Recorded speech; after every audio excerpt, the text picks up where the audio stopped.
नमस्कार, मैं दीपक शर्मा और मेरे यूट्यूब मंच पर आपका स्वागत।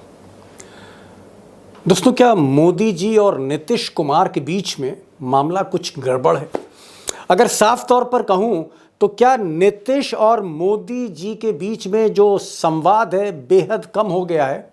और सही बात यह है कि मोदी आजकल नीतीश पर एतबार नहीं कर पा रहे हैं। उनको विश्वास नहीं होता नीतीश कुमार पर। उनको लगता है मोदी को कि पता नहीं कब किस मोड़ पर नीतीश कुमार रास्ता बदल लें। और शायद इसीलिए मोदी की जो एजेंसियां हैं, चाहे वो ईडी हो, चाहे वो सीबीआई हो, चाहे वो इनकम टैक्स हो, चाहे वो एनआईए हो, नेशनल इन्वेस्टिगेशन एजेंसी, ये जो एजेंसियां हैं, मोदी और शाह की एजेंसियां, ये आजकल बिहार में नीतीश कुमार के लोगों का पीछा कर रही हैं। वो चाहे नीतीश के अफसर हों या नीतीश के नेता हों। अब दोस्तों, आज बड़ी चौंकाने वाली खबर बिहार से आई और मुझे लगता है खबर पर बढ़ने से पहले आप एक तस्वीर देखिए। ये जो तस्वीर है ये मनोरमा देवी की है। मनोरमा देवी जेडीयू की आप कह सकते हैं एक सीनियर लीडर हैं। वो विधान परिषद की सदस्य रहीं और इनके जो पतिदेव थे वो नीतीश कुमार के बड़े करीबी थे, परिवार करीबी रहा है। इनके यहाँ आज जो खबर है, इनके यहाँ आज नेशनल इन्वेस्टिगेशन एजेंसी एनआईए केंद्र की एजेंसी ने आज छापा डाल दिया सुबह सुबह। अब ये जो एनआईए एजेंसी है ये गृह मंत्रालय में आती है, ये अमित शाह के अंडर में आती है, अमित शाह को रिपोर्ट करती। इस एजेंसी के कमांडो आज इनके घर पर पहुंच गए, छापा पड़ा और छापा पड़ने के कुछ देर बाद इनकम टैक्स भी हरकत में आ गई। और आप कह सकते हैं उसके बाद कहीं ना कहीं पाटलिपुत्र में, खासकर सरकारी अमले में हलचल मच गई। अब मनोरमा देवी के यहाँ जो छापा गया में पड़ा, उससे कुछ दिन पहले ये साहब हैं संजीव हंस, आईएएस ऑफिसर, नीतीश कुमार के खास रहे, बिजली विभाग के प्रमुख, बिहार के बिजली के बॉस। इनके यहाँ ईडी ने धावा बोल दिया घर पर, दफ्तर पर। और जब इनके यहाँ छापा पड़ा उसके बाद जो पूछताछ हुई तो नीतीश कुमार के कई करीबी आईएएस ऑफिसर अमित शाह के रडार पे आ गए। अब जेडीयू से जुड़े कुछ और नेता, एमएलसी, कुछ आप कह सकते हैं ठेकेदार जो पार्टी के कुछ नेताओं से जुड़े हैं, उनकी भी फाइलें ईडी में खुली हुई हैं। लेकिन मेरा जो सवाल है वो सवाल ये है कि ईडी हो, सीबीआई हो, इनकम टैक्स हो, एनआईए हो, आखिर ये जो एजेंसियां हैं ये एनडीए के बाकी नेताओं के घरों पे क्यों नहीं जा रही? ये जो एजेंसियां हैं ये सिर्फ नीतीश कुमार के लोगों की घेराबंदी क्यों कर रही हैं? आखिर क्या वजह है कि नायडू बाबू, इनके चारों तरफ भी बड़े धन्ना सेठ है, नायडू बाबू के चारों तरफ, इनके यहाँ ईडी नहीं जा रही। शिंदे साहब, इनके तो पार्टी के लोग ही खोखा मंत्री कहे जाते हैं, इनके यहाँ पैसा भी है, माल भी है, इनके यहाँ ईडी क्यों नहीं जा रही? ये भी एनडीए के साथ ही हैं। अजीत पवार भ्रष्टाचार में गले तक डूबे, मोदी जी नहीं कहा था कि 70,000 करोड़ का इन्होंने घपला किया है। ये जो अजीत पवार है, इनके कई ऐसे साथी हैं, प्रफुल्ल पटेल और भी बहुत हैं, इनके यहाँ ईडी क्यों नहीं जा रही है? अब एनडीए में सिर्फ अजीत पवार और शिंदे ही नहीं है, एनडीए में तो अनुप्रिया पटेल हैं, ओम प्रकाश राजभर हैं, संजय निषाद हैं, दारा सिंह चौहान, ऐसे कई लोग हैं और ये भी है। लेकिन इनके घर पर ईडी नहीं जा रही है। ईडी ने सिर्फ एनडीए में अगर किसी को टारगेट किया, किसी पार्टी को, तो जेडीयू को ही क्यों किया? जनता दल यूनाइटेड को ही क्यों किया? सिर्फ नीतीश कुमार के लोगों की ही घेराबंदी एनडीए के अंदर क्यों हो रही है? अब दोस्तों, एनडीए में अगर सिर्फ नीतीश कुमार के लोगों पर ही टारगेट किया जाए और बाकियों को छेड़ा ना जाए तो इसका हम क्या अर्थ निकालें? इसका मतलब क्या निकलता है? इसका मतलब क्या ये निकलता है कि मोदी जी को इल्म होने लगा है, एहसास होने लगा है कि कहीं नीतीश कुमार कुछ नया तो नहीं सोच रहे हैं, कोई नया रास्ता तो नहीं ढूंढ रहे हैं, रास्ता बदल तो नहीं सकते? और अगर नवंबर में जिस तरह से चर्चा हो रही हर जगह आजकल कि कहीं हरियाणा हाथ से निकला, महाराष्ट्र हाथ से निकला मोदी जी के, झारखंड निकल गया और मोदी जी की स्थिति कमज़ोर हो गई, बीजेपी में बगावत हो गई, तो क्या नवंबर के महीने में नीतीश कुमार ही पहल कर देंगे अलग रास्ता चुनने की? कमज़ोर मोदी के साथ नीतीश कुमार बिहार का चुनाव नहीं लड़ना चाहते, क्या ऐसा होगा? इस वजह से थोड़ा सा मोदी और शाह नीतीश को लेके बड़ा सेंसिटिव हैं और उनकी घेराबंदी कर रहे हैं। और इसीलिए बिहार में छापे पड़ रहे हैं कि नीतीश कोई रास्ता ना चुन लें। रास्ता रोकने के लिए अमित शाह ने बिहार में ईडी को, सीबीआई को, इनकम टैक्स को, एनआईए को, ये जो सेंट्रल एजेंसीज हैं, इनको एक्टिवेट कर दिया है। अब दोस्तों, नीतीश कुमार की राजनीति को समझना, उनके फ्यूचर प्लान को समझना, उनके पैतरों को समझना, ये सबके बस की बात नहीं है। और जब मोदी और नीतीश की बात आए तो ये सवाल और भी मुश्किल हो जाता है। इसलिए मैंने आज 4 एक्सपर्ट्स को बुला लिया। आज जावेद अंसारी होंगे, बहुत ही सीनियर जर्नलिस्ट हैं, नीतीश कुमार को 1990 के समय से जान रहे हैं।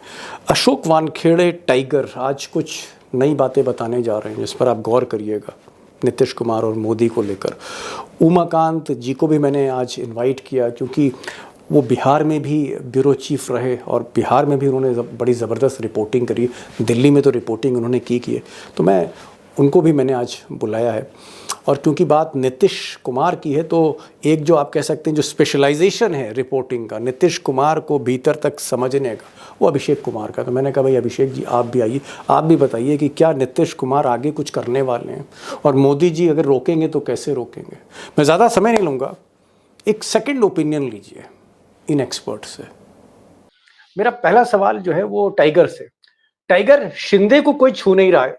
शिंदे के यहाँ एक से एक बिल्डर है, एक से एक पैसे वाले धंधा सेठ है। वहां पर इनकम टैक्स नहीं जा रही, वहां पर ईडी नहीं जा रही है। ना शिंदे को ब्यूरोक्रेट को छू रही है, ना शिंदे के लोगों को। यही हाल नायडू बाबू का है। नायडू बाबू भी धन कुबेर हैं राजनीति में, उनके यहाँ कोई नहीं जा रहा है।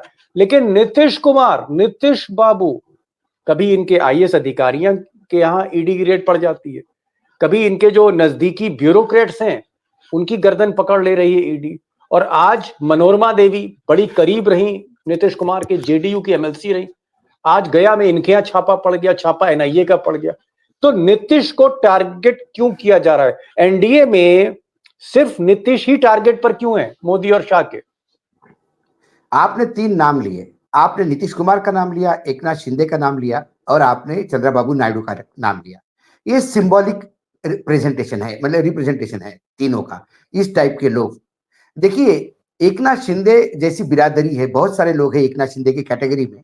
वो साथ इसलिए है कि पहले ही ईडी ने उनके यहाँ छापे मारे, ईडी ने पहले ही उनको धमका दिया, तो ये जाके सरेंडर हो गए और ये तब तक सरेंडर रहेंगे जब तक ईडी की फाइलें होंगी।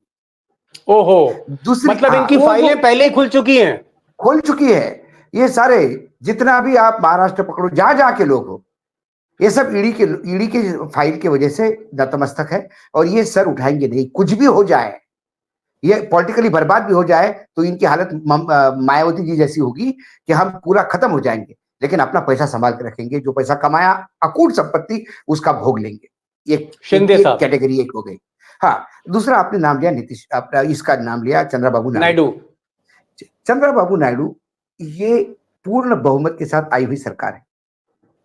चंद्रबाबू नायडू को पैसा चाहिए, जहां पैसा चाहिए वहां देने में भाजपा कभी आनाकानी नहीं करती।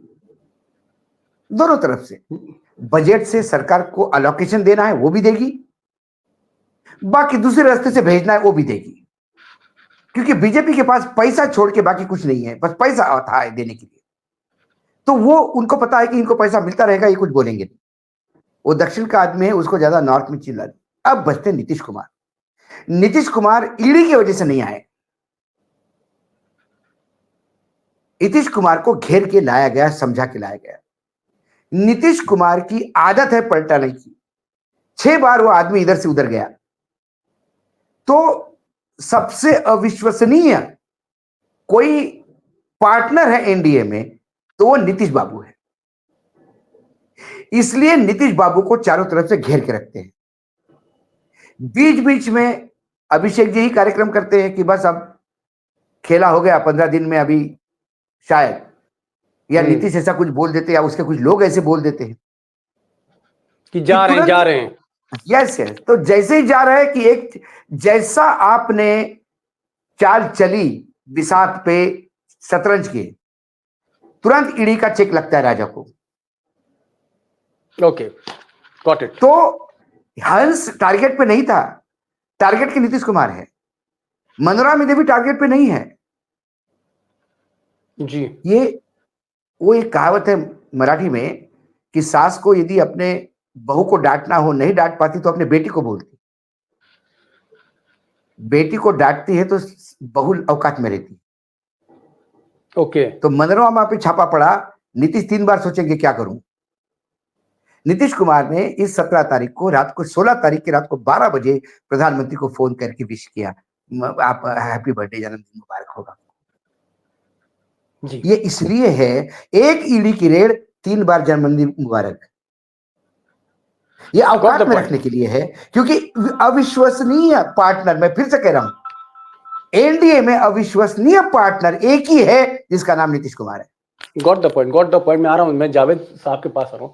जावेद साहब, जो क्रक्स निकलता है, जो टाइगर ने बोला, उसका जो क्रक्स है, उसका जो निचोड़ है वो ये है कि नीतीश कुमार जब भी कुछ नया सोचते हैं और मीडिया के जरिए खबर आती है भाई नीतीश कुमार आज आरजेडी के किसी आदमी से मिले, नीतीश कुमार ने आज कोई पैगाम लालू को भिजवाया, नीतीश कुमार ने आज मोदी को जो है कास्ट सेंसस पे कोई इशारा कर दिया, इस तरह की जब भी खबरें आती हैं, जब भी अमित शाह को लगता है कि ये आदमी कहीं यू टर्न न ले ले, ये आदमी कहीं रास्ता न बदल दे, अगले दिन ही वहां ईडी का छापा पड़ जाता है। छापा नीतीश कुमार पर तो मार नहीं सकते भाई, ईमानदार छवि है, ये बात तो हमें माननी पड़ेगी सबको कि करप्शन पर उनका कभी भी चार्ज नहीं लगा है। तो नीतीश कुमार के जो आली मुआली हैं, उनके जो संगी साथी हैं, उनके ऊपर अमित शाह की एजेंसियां दबिश दे रही। मैं एक दूसरा सवाल आपसे पूछ रहा हूं जावेद साहब, इसी बैकड्रॉप में आपको क्या लगता है कि सूनर और लेटर, अभी नहीं तो आगे, क्या नीतीश कुमार रास्ता बदल सकते हैं? आपको ऐसा लगता है? और इसी वजह से ये ईडी और एनआईए बार बार पटना पहुंच रही है। ये शक के दायरे में है, सबसे ज्यादा इन पे ही शक है, इन पे ही सबसे ज्यादा निगरानी रखी गई है। और जब ये थोड़ा बहुत पर तोलते हैं, अभी परसों नरसों 100 दिन मनाए गए, जो जश्न मनाए गए, उनमें चंद्रबाबू नायडू और नीतीश कुमार दोनों नहीं आए।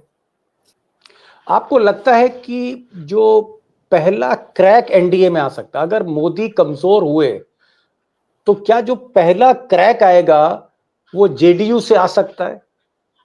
इस संभावना से कतई इनकार नहीं किया जा सकता। और खास तौर पे ये प्रॉब्लम बढ़ेगा जब जैसे जैसे बिहार का इलेक्शन करीब आएगा, बीजेपी की कवायद होगी, बीजेपी की कोशिश होगी कि इनको कंट्रोल करके कम से कम सीट पे लड़ें, कम से ये इनको इतनी ज्यादा सीट ना मिले कि ये अपने आप में उभर के आए। जी, जावेद साहब ने एक बात और कही कि भाई जो क्रेडिबिलिटी फैक्टर भी एक बहुत बड़ा फैक्टर है, जिसको लेकर थोड़ा सा कहीं ना कहीं मोदी और अमित शाह भी सशंकित हैं। यानी एक कम्युनिकेशन गैप तो दिखता है, एक ट्रस्ट डेफिसिट जिसे अंग्रेजी में कहते हैं, वो दिखता है मोदी और नीतीश कुमार के बीच में। इसीलिए बार बार ईडी और एनआईए वहां पर दस्तक दे रही है पटना में। अभिषेक, एग्जैक्ट पोजीशन क्या है? मैं आपसे घुमा फिरा के ना सवाल पूछूंगा, ना मैं घुमा फिरा के आपसे जवाब की अपेक्षा कर रहा हूं। मुझे सीधे बताइए, क्या नीतीश कुमार लालू के खेमे से बातचीत कर रहे हैं और क्या एक प्लान बी है नीतीश कुमार के जहन में? देखिए, एग्जैक्ट सिचुएशन यही है कि पिछले कुछ दिनों से घोषित तौर पर नहीं लेकिन अघोषित तौर पर मुख्यमंत्री आवास नीतीश कुमार छोड़ चुके हैं। एक अणे मार्ग जो सीएम का ऑफिशियल रेजिडेंस है, उसे छोड़कर राबड़ी देवी का जो आवास है सर्कुलर रोड में, उसके बगल में जो एक दूसरा खाली बंगला है जिसको नीतीश कुमार अपने लिए बहुत शुभ मानते रहे, 7 नंबर सर्कुलर रोड। पटना में इस बात की बड़ी बड़ी चर्चा है कि मुख्यमंत्री अब शाम में सारे काम को निपटाकर सर्कुलर रोड में शिफ्ट हो जाते हैं, फिर सुबह 8-9 बजे अणे मार्ग आ जाते हैं, जहां उनका आवास और दफ्तर, एक टेम्पररी दफ्तर दोनों चलता है। तो जब Nitish Kumar 7 number circular road में जाते हैं तो रेट्रो फिटिंग हो जाती है। पिछली बार भी गए थे 2022 में, तो रेट्रो फिटिंग हो गई थी। राजद के साथ जब भी जाना होता है वो राबड़ी देवी के पड़ोसी बन जाते हैं। आपने एक बड़ी बात कह दी, मैं यहां इसलिए आपको रोक रहा हूं। आपने कहा कि नीतीश कुमार जब भी लालू के करीब आना चाहते हैं, सबसे पहले वो अपना सरकारी बंगला छोड़ के 7 नंबर के बंगले में आ जाते हैं, और 7 नंबर का बंगला लालू राबड़ी के बंगले से सटा हुआ है। एम आई राइट सर? जी बिल्कुल, दोनों सर्कुलर रोड में ही है। 9 और 10 नंबर राबड़ी देवी के पास है, 10 नंबर ऑफिशियल रेजिडेंस है, 9 नंबर उसके साथ अटैच किया हुआ है। तो फिर ये और भी बताइए 7 कि नंबर क्या क्या ये जो पड़ोसी हैं कोई दरवाजा भी है कि खोला और सीधे निकल गए अंदर? इस बारे में पक्के तौर पर नहीं कह सकता, लेकिन कई लोग कई तरह की बातें करते हैं कि पड़ोसी जब होते हैं, लोग पड़ोसी बन जाते हैं तो दरवाजे खुल ही जाते हैं। वैसे भी पुराने जी, रिश्ते हैं, पुरानी दोस्ती है। ईडी की जो बड़ी बात। छापेमारी हो रही है, जी दीपक जी, जी। एक मजेदार बात आपको बता दूं। बिहार बीजेपी के एक नेता ने अभी तकरीबन 1 डेढ़ महीने पहले मुझसे कहा था कि नीतीश कुमार को पिछली बार भाजपा गठबंधन से हटाकर राजद गठबंधन में ले जाने में 2 लोग जिम्मेदार हैं। मैंने पूछा कौन लोग? उन्होंने कहा एक दीपक शर्मा है, एक अशोक वानखेड़े है। उत्तर प्रदेश में, जी, उत्तर प्रदेश में योगी आदित्यनाथ के शपथ ग्रहण के दिन नीतीश कुमार 90 डिग्री पर क्या झुके, इन लोगों ने मुद्दा बना दिया। उसके बाद इन लोगों ने नीतीश कुमार को ये पढ़ाना शुरू कर दिया। इस तरह की बातें भाजपा के खेमे में चलती है कि इन लोगों ने पढ़ाना शुरू कर दिया नीतीश कुमार को कि वहां जाकर के आप राष्ट्रीय नेता हो सकते हैं। और जैसे ही नीतीश कुमार और तेजस्वी यादव की नजदीकियां बढ़ी, उस वक्त भी ईडी की कार्रवाई तेज हो गई थी लालू परिवार के ऊपर। उसके बाद आप देखिए जब नीतीश कुमार राजद के साथ हो गए तो ललन सिंह और विजय चौधरी के करीबियों के ऊपर हो गई, आज मनोरमा देवी के ऊपर हो गई। इसके साथ साथ एक बात और ध्यान रखिए दीपक जी, लालू परिवार के ऊपर भी शिकंजा कसा जा रहा है। एक ही तरफ से सिर्फ नीतीश कुमार पर नहीं है, उनकी पार्टी या उनके ब्यूरोक्रेट या उनकी पार्टी के नेताओं के गॉट द करीबी रिश्तेदारों पर ईडी नहीं पहुंची है पिछले 1 गॉट द साल के पॉइंट। दरमियान। लालू समझ परिवार पर भी लैंड फॉर जॉब में शिकंजा कसा जा रहा है दोनों तरफ न्यू से कि साथ आए तो मुश्किल बढ़ेगी। नया जी, पर्सपेक्टिव, नया पर्सपेक्टिव। अभिषेक एक नया पर्सपेक्टिव दे रहे हैं, नया आयाम दे रहे हैं। वो कह रहे हैं कि साहब लालू की भी गर्दन पर कहीं ना कहीं ईडी है, मतलब लालू के परिवार पर भी ईडी का शिकंजा है, और नीतीश कुमार के जो आली मुआली हैं उनको उनकी भी घेराबंदी हो रही। लखेड़ा साहब, नीतीश पर भी दबाव अमित शाह का और लालू के खेमे में भी दबाव। इसका मतलब क्या है कि नीतीश और लालू को मिलने नहीं देना है। 2025 के चुनाव में नीतीश और लालू को एक साथ नहीं आने देना है। ये अमित शाह का वही फार्मूला है जो यूपी में है, सपा बसपा एक साथ नहीं लड़ेगी, लालू और नीतीश एक साथ सवार नहीं होंगे। ये स्ट्रैटेजी है अमित शाह और मोदी की। लखेड़ा साहब, देखिए, लालू प्रसाद ही और लालू प्रसाद की जो पॉलिटिक्स है वही Modi and company Gujarat lobby की स्ट्रेंथ है। और मैं ये मानता हूं कि जब से ये खबरें लगातार सरकार बनने के पहले भी, जब नीतीश कुमार दिल्ली आ रहे थे तो जहाज में तेजस्वी साथ में कान में बतिया रहे थे। उसके बाद वो उनकी जो सरकार बनने के 2-3 दिन के बाद, ये 3-4 दिन बाद आए और वो आखिरी मुलाकात भी, खेल खत्म हो गया, कम्युनिकेशन ठप है। लेकिन मैं एक बात बता दूं आपको कि नीतीश कुमार के जो 12 सांसद हैं, 12 के 12 सांसद आज की तारीख में नीतीश कुमार के साथ नहीं है। वहां तोड़-फोड़ ऑलरेडी हो चुकी है, उसका ऐलान नहीं हुआ है, लेकिन ये नीतीश कुमार के पास डेफिनेट इंफॉर्मेशन है। और बीजेपी को भी पता है कि अगर ये विभाजित होगी तो नीतीश कुमार को अगर हमने बाहर भी कर दिया 12 के 12 एमपी तो कुछ फर्क पड़ने वाला नहीं है। लेकिन ये मुझे ऐसा लगता है कि जो अभी वर्चस्व की लड़ाई है कि टिकटों के मामले में किसको ज्यादा सीटें मिलेंगी, बड़ा जो माल किसके हाथ में जाएगा, क्योंकि जो मुख्यमंत्री के पद की जो दावेदारी है, भारतीय जनता पार्टी ने नाको चने चबा दिए, लेकिन वो बिहार में आज तक अपना मुख्यमंत्री नहीं बना पाई। तो इस बार भारतीय जनता पार्टी जो इक्वेशन है, जो समीकरण है, वो उसी पर काम कर रहे हैं कि हम बिहार में कैसे कौन सी तिकड़म चलाएं और अपना मुख्यमंत्री बना दें। ये जो छापेमारी हो रही है, इन छापेमारी का जो रास्ता है वो भी वही जा रहा है, यही मेरा कहना है। जी, समझ गए। आप चाह रहे हैं कि जो छापेमारी है नीतीश पर एक अंकुश है, लगाम है। दूसरा, आपने बड़ा पॉइंट कहा कि अगर नीतीश 3-5 करते हैं तो ये जो 12 सांसद हैं इसमें से कई ऐसे सांसद हैं जो कहीं ना कहीं गुजरात लॉबी के गोद में बैठे, और हमें दिखता भी है उनके बिहेवियर से।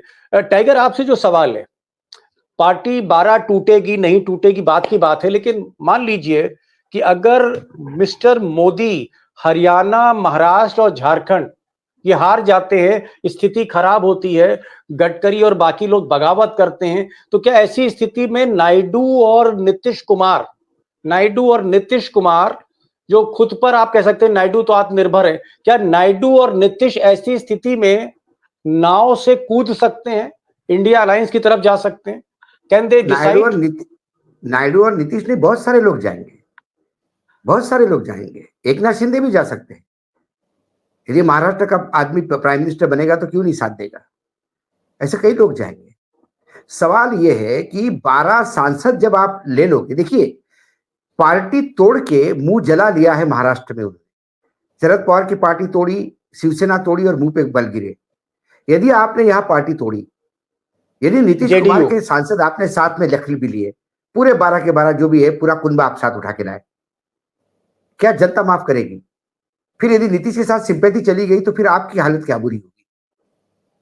तो आपको नीतीश किसी भी हालत में आपके साथ चाहिए, इसलिए सांसद आपके साथ है और नीतीश पे दबाव बनाना जरूरी है। नीतीश के बगैर आप चुनाव वहां नहीं लड़ सकते। यदि नीतीश और आरजेडी आज भी एक हो गए तो भी बीजेपी का आवाज बड़ा साफ होगा विधानसभा में। और यदि बाकी राज्यों में, 4 राज्यों में चुनाव हारते हैं और सपोज सत्ता बदलाव भी नहीं होता, यही सत्ता, यही प्रधानमंत्री बने रहते हैं, लेकिन एक बहुत स्ट्रांग अध्यक्ष आता है कि जो अंकुश रखेगा इस सत्ता पे बीजेपी के संगठन का, ऐसे में फिर ये लोग भी अपनी दिल खोल के बात करेंगे। दूसरी बात, ईडी और सीबीआई का एक डर है, जो डर गया सो मर गया, और डर के आगे जीत है। तो जो ईडी सीबीआई से नहीं डरा उसने अपना वजूद बचाया है। क्या ईडी सीबीआई से डरे हैं शरद पवार? पूरा कुंबा उनका मंत्री अंदर था, अरविंद केजरीवाल, हेमंत सोरेन, लालू यादव जेल गए, कई चीजों पे सजा मिली है उनको, लेकिन लोगों ने फिर भी साथ दिया। तो डरने वालों को लोग साथ नहीं देते। तो ये कितना डराएंगे और नीतीश कितना डरेंगे? देखिए नीतीश को डराने वाले लोग हैं जो स्लीपर सेल बैठे हैं पार्टी में, जो आजू बाजू नीतीश के लोग हैं, वही नीतीश को डराते हैं और वही कारण है कि नीतीश फ्लिप फ्लॉप होते हैं। जी, नीतीश को इन स्लीपर सेल से उठ के बाहर आना होगा। ईडी होती है तो चलो डालो, सबको जेल में डालो, नीतीश को भी नोटिस दो, नीतीश को भी जेल में डालो। बड़ी बात, एक शरद पवार को नोटिस मिला और महाराष्ट्र की राजनीति ने पलटी खाई। बड़ी बात आज बहुत बड़ी बात आपने कह दी। आपने कहा कि नीतीश पलटू राम नहीं है, बल्कि उनको डरा दिया जाता है और अपनी इज्जत बचाने के लिए वो पाला बदल लेते हैं। जिस बार वो लालू के साथ थे, उस वक्त जो गवर्नर हाउस से उनको फीड किया जा रहा था, गवर्नर डरा रहा था कि आपका वही हाल होगा जो लालू का हाल हो रहा है, आपके यहाँ जो करप्शन है उसमें आप भी नप सकते हो नीतीश बाबू। और नीतीश बाबू जी, संजय झा टाइप लोग हैं, वो डराते जी, वो डराते हैं कि साहब देखिए, जो अखिलेश को बार बार, हाँ बिल्कुल, राम गोपाल जी भी अखिलेश को डराते थे कि वो फाइल अभी बड़ी मुश्किल से अंदर करी है। सतीश मिश्रा मायावती को डराते हैं, फिर से ऐसा हो जाएगा। तो सतीश मिश्रा मायावती को डराते हैं। और जो एक दिन अखिलेश ने कहा कि बहुत रोज गया भाई, बहुत रोज का फाइल चलो देख ही लेते, अंदर तो अंदर, चलो खुल के बाहर आ गया तो क्या है, फिर डर के आगे जीत। देखिए तीसरे नंबर की पार्टी है देश में। चलिए, बड़ी बात कही। मैं जरा जावेद भाई के साथ जा रहा हूं। जावेद साहब ये कह रहे हैं कि सतीश चंद्र मिश्रा जो मायावती के बहुत क्लोज हैं, वो डराते रहते हैं कि भाई आपके फलानी जांच खुल जाएगी, ये खुल जाएगी, अमित शाह के यहाँ से ये खबर आ रही। यही काम टाइगर कह रहे हैं, रामगोपाल भी कहीं ना कहीं अखिलेश को डराते थे। ये जब डर टूटा तो अखिलेश एक नए अखिलेश की तरह है। ये कह रहे हैं कि नीतीश कुमार भी डरते डरते उन्होंने अपनी हालत खराब कर ली है। आज नीतीश कुमार संजय झा जैसे लोगों को अगर हटा देते हैं, अपना डिसीजन खुद लेते हैं, डर खत्म कर देते हैं, तो हो सकता है कि नीतीश कुमार फिर से मुख्यमंत्री बन जाएं। क्या ऐसी स्थिति है? क्या नीतीश कुमार डर के फैसला लेते हैं जावेद भाई? देखिए, अगर वो डर के फैसला लेते हैं तो उनकी राजनीति का फिर कोई भविष्य नहीं है, क्योंकि आज वो इधर से डर रहे हैं, कल जब सत्ता परिवर्तन होगा तो यही दवा जो है फिर दूसरी साइड वाले भी करेंगे उनके साथ। तो डर के जो राजनीति करता है वो ज्यादा देर पनपता नहीं है। मायावती जी इसका जीता जागता एक सबूत है कि आज देखिए क्या हालत हो गई यूपी में। राहुल गांधी ने, मुझे लगता है कि वो डरे नहीं, इसलिए राहुल गांधी हो गए 2 साल में। राहुल गांधी के आज जो देश में लोग गुण गा रहे हैं, वो इसीलिए है क्योंकि वो सब मानते हैं कि राहुल गांधी अकेला आदमी है जो रोज बीजेपी से और आरएसएस से मुचेटा लेता रहता, कहीं 1 इंच पीछे नहीं हटता। तो अगर आप डर के राजनीति करेंगे तो फिर कुछ नहीं होगा। ममता बनर्जी को भी देख लीजिए, ममता बनर्जी, स्टालिन, ये सारे हैं, ये सामने खड़े हैं। शरद पवार, शरद पवार, उसका भुगतान भुगतना पड़ रहा है। शरद पवार की पूरी पार्टी तोड़ दी, उनके भतीजा, उनकी बेटी को हराने के लिए क्या नहीं प्रयास किया गया। अमित शाह जी ने जाके कहा कि ये तो गंगोत्री हैं करप्शन के। ये सारा कुछ सुनना पड़ा, झेलना पड़ा, लेकिन उसके बावजूद भी जो डटने वाले हैं वो डटते हैं। जिन्हें राजनीति अपने फ्यूचर में करनी है, अपनी सियासत को जिंदा रखना है, वो थोड़ी मुश्किलें झेलनी पड़ेगी, करेंगे। ये तो आग का दरिया है और डूब के जाना है। ओके, आग का दरिया है, आग का दरिया है, डूब के जाना है, तभी आप किनारे पहुंचेंगे, तभी आपको जीत मिलेगी। अभिषेक, मैं आपसे नटशेल में पूछना चाह रहा हूं कि नीतीश कुमार ये जो ईडी और एनआईए के छापे हैं, इसके आगे समर्पण करेंगे या अपने भविष्य के लिए वो थोड़ा आगे बढ़ेंगे और लालू का हाथ पकड़ लेंगे, मोदी को छोड़ सकते हैं वो? सवाल यह है, तेजस्वी यादव हाथ पकड़ने के लिए तैयार हो तो पकड़ लेंगे, क्योंकि मंडल पॉलिटिक्स बिहार में नए सिरे से सर उठा रही है। नीतीश कुमार के कार्यकर्ता उन्हें जाकर फीडबैक दे रहे हैं कि जमीन पर लोग पूछ रहे हैं, कोर वोटर पूछ रहा है कि आरक्षण के मुद्दे का क्या हुआ, विशेष राज्य के मुद्दे का क्या हुआ। ये सारी चीजें लोग पूछ रहे हैं। ये पूछ रहे हैं वोटर कि जाति जनगणना इसलिए कराई थी कि अलमारी में फाइल बंद करके रख दे। ये सारी फीडबैक तो उनको मिल रही है। आप कह रहे हैं कि लालू को डिसाइड करना, आप कह रहे हैं कि लालू को नहीं, तेजस्वी को डिसाइड करना है। तेजस्वी पर ईडी के केसेस हैं और उनको लगता है कि अगर थोड़ा सा वो नीतीश के साथ गए तो ये जो फाइलें हैं वो और एक्टिवेट कर दी जाएंगी। तो तेजस्वी को डिसाइड करना है कि नीतीश का साथ जाए या ना जाए। नीतीश तैयार है, इस तरह के इंडिकेशंस जो हैं वो अभिषेक दे रहे हैं। एक लास्ट लाइन फिर एक छोटी सी टिप्पणी में खत्म करने जा रहा हूं। लखेड़ा साहब, आपसे, आपको लगता है कि नवंबर के बाद नीतीश कुमार अगर कमजोर मोदी को देखते हैं, अमित शाह को देखते हैं, तो उनकी हिम्मत बढ़ेगी फैसला लेने की? देखिए, मैं आपको एक बात बता दूं कि नवंबर का महीना जो है तूफान लाने वाला महीना है, और वो तूफान बिहार में भी आएगा और दिल्ली में भी आएगा। 2 केंद्र हो गए इस तूफान के। पटना में तूफान आएगा और दिल्ली हिलेगा, और दिल्ली में तूफान आएगा और पटना हिलेगा। दोनों इंटरकनेक्ट हैं, और आरएसएस भी धमाल करने वाला है नवंबर में, क्योंकि जो जेल में कहते हैं मुलाकात का वक्त, तो आरएसएस ने जो इनको टाइमलाइन दी है वो नवंबर तक दी है, और हो सकता है कि उसके पहले ही आरएसएस अपने खंजर से कमान को बाहर निकाल दे, इसलिए कि आरएसएस ने तय कर लिया है कि इनके साथ, गुजरात लॉबी के साथ हमने कोई बिजनेस करना ही नहीं है। जब उन्होंने तय कर लिया फाइनली, तो अब आप समझ सकते हैं कि तेल की धार किधर जा रही है। और जब ये दोनों लोग निशाने पर होंगे तो मुझे लगता है कि बिहार में टिकटों की बांट होनी है, टिकटों का बंटवारा होना है। और आज की तारीख में ऐसा लग रहा है कि बहुत बड़ा असमंजस नीतीश कुमार की पार्टी और बीजेपी में टिकटों को लेकर के तूफान मचने वाला है। और ऐसी हालत है कि जब अविश्वास की खाई इतनी चौड़ी हो गई है, तो फिर टिकट किसके लिए बांटेंगे आप? तो यही मैं कहना चाहता हूं फिलहाल। जी, टिकटों को लेकर झगड़ा है, लेकिन जो बड़ी बात एक्सपर्ट्स से निकल कर आ रही है वो ये आ रही है कि कहीं ना कहीं नवंबर का जो महीना है वो एक डिसाइसिव होगा।